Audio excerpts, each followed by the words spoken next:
Notre dossier à présent, et ce soir, il est consacré à un objet, ou plutôt une petite machine qui devrait bouleverser nos vies. Imaginez si vous pouviez fabriquer vos propres objets, fourchettes, couteaux, lunettes. Eh bien, c'est ce que permet l'imprimante en 3 dimensions. Les premiers appareils arrivent dans les magasins. Voici à quoi ça ressemble. Un petit boîtier, vous le voyez, celui-ci est artisanal.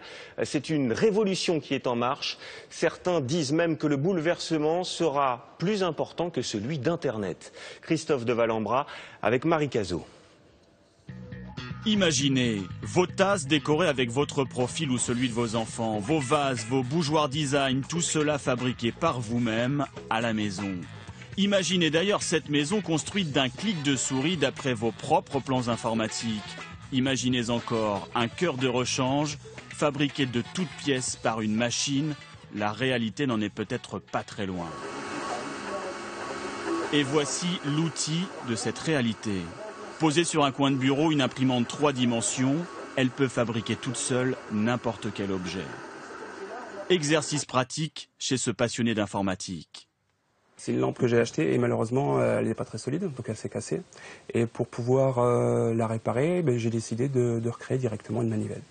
En quelques clics, il dessine sa pièce ou récupère un fichier sur Internet. L'imprimante fait le reste. Une pointe ultra précise dépose de la matière, du plastique souvent, mais aussi du métal ou de la céramique. Couche après couche, l'objet prend forme, la pièce est imprimée, tout simplement. Cette utilisation se démocratise énormément par le fait que les machines sont de plus en plus robustes, les logiciels de plus en plus intégrés, et puis également le coût des machines baisse. Un modèle comme celui-ci est désormais accessible pour environ 1 500 €. Peu de particuliers sont équipés, en revanche, les entreprises ont senti la bonne affaire.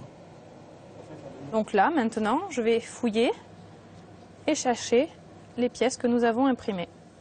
Dans cette société française, l'impression 3D se fait à base de poudre plastique sculptée au laser, couche par couche. Ici, on fabrique des objets personnalisés, comme ces coques de téléphone, décorées à sa guise par le client sur Internet.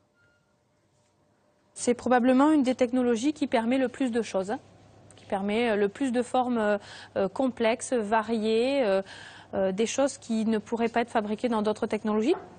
Cette nouvelle technologie annonce donc un profond changement. En France, par exemple, plus personne ne produisait ces coques de téléphone. Depuis longtemps, nous les importions en gros depuis l'Inde ou l'Asie du Sud-Est. L'impression 3D, oui, est un moyen de refabriquer des objets en France. Et les technologies d'impression 3D ont ça de particulier qu'on peut fabriquer des objets tous uniques. C'est-à-dire que ça ne coûte pas plus cher de fabriquer des objets différents que de fabriquer des objets vraiment tous identiques. Et donc plus besoin de faire fabriquer en masse à l'étranger, en Chine par exemple. Selon certains économistes, de nombreuses productions pourraient être relocalisées et c'est tout le système économique mondial qui serait bouleversé. Localement, nos habitudes aussi pourraient évoluer avec de nouveaux types d'emplois créés. Vous allez avoir aussi l'apparition d'un nouveau métier d'artisan, de e-artisan, d'artisan 2.0, qui vont vous proposer chez eux, localement, de fabriquer un couteau, de fabriquer un objet, de fabriquer une maison à terme. Une maison entière imprimée à partir des plans, le concept est même déjà à l'essai. Une imprimante 3D géante ferait le travail. Et il y a encore beaucoup plus étonnant. Dans ce laboratoire, les chercheurs remplissent leurs cartouches avec des cellules biologiques, l'imprimante fait son œuvre et crée des tissus vivants. La fabrication de peau aurait déjà bien progressé. Alors pourquoi pas voir un jour un cœur ou un rein imprimé en 3 dimensions à l'encre biologique ?